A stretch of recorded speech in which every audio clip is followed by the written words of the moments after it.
ഇന്ന് രാവിലത്തെ morning ടാസ്കില് life story പറയാനുള്ള ഒരു അവസരമായിരുന്നു എല്ലാവർക്കും. എല്ലാവരും കൈപൊക്കി അനീഷിനെയാണ് കഥ പറയാനായിട്ട് തിരഞ്ഞെടുത്തത്. ലൈഫിൽ അനീഷ് നേരിട്ടിട്ടുള്ള നല്ലതും മോശവും വെച്ച് ആ മനുഷ്യനെ ജഡ്ജ് ചെയ്യാനുള്ള ഒരു അവസരം ആയിരുന്നിരിക്കണം ഹൗസ് മേറ്റ്സ് മുന്നിൽ കണ്ടത്. അങ്ങനെ അനീഷ് കഥ പറയാനായിട്ട് ആ ഒരു ചെയറിൽ വന്നിരിക്കുന്നു. ഗാർഡൻ ഏരിയ വെച്ചിട്ടാണ് നടക്കുന്നത്.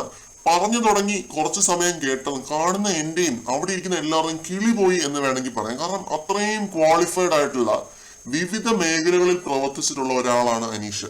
പിന്നെ എനിക്ക് തോന്നിയൊരു കാര്യം, എടുത്ത ചിറ്റുകൾ അതേപോലെ ആയിരുന്നത് കൊണ്ടാണോ എന്നറിയില്ല, പ്രൊഫഷണൽ ലൈഫും പിന്നെ എഡ്യൂക്കേഷനും അങ്ങനത്തെ കാര്യങ്ങളും ഒക്കെയാണ് അനീഷ് ഫോക്കസ് ചെയ്ത് പറഞ്ഞത്. പേഴ്സണൽ ലൈഫോ ഡിവോഴ്സോ ഒന്നും അനീഷ് പറഞ്ഞത് കൂടിയില്ല.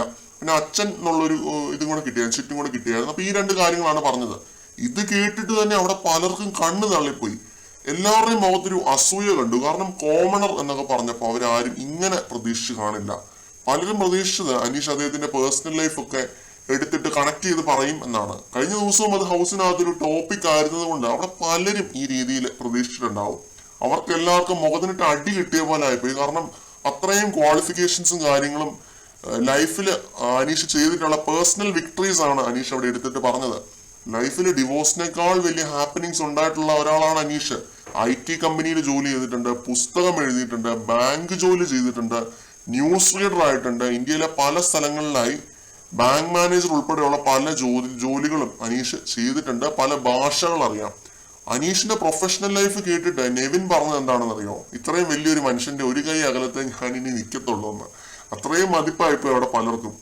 ജിസേലിനും മൊനീലിനും ഒക്കെ വളരെയധികം വലിയൊരു ഇൻസ്പിറേഷൻ ആയി പോയെന്നാണ് തോന്നുന്നത്. ചിലർക്ക് ഉദ്ദേശിച്ച കാര്യങ്ങളൊന്നും അവിടെ കിട്ടാത്തതിന്റെ ഒരു ദുഃഖവും ഈ ഒരു റെക്കോർഡിങ്ങിനകത്ത് ഞാൻ കണ്ടു. ഉദ്ദേശിച്ച സാധനങ്ങൾ കിട്ടിയില്ല പലർക്കും. അവര് നിരാശരായി പോയിന്ന് ഞാൻ പറയത്തുള്ളൂ. കാരണം ആ രീതിയിലാണ് അനീഷ് അദ്ദേഹത്തിന്റെ ലൈഫ് പ്രേക്ഷകരുടെ മുന്നിലേക്ക് പ്രസന്റ് ചെയ്തത്. Positive vibes only.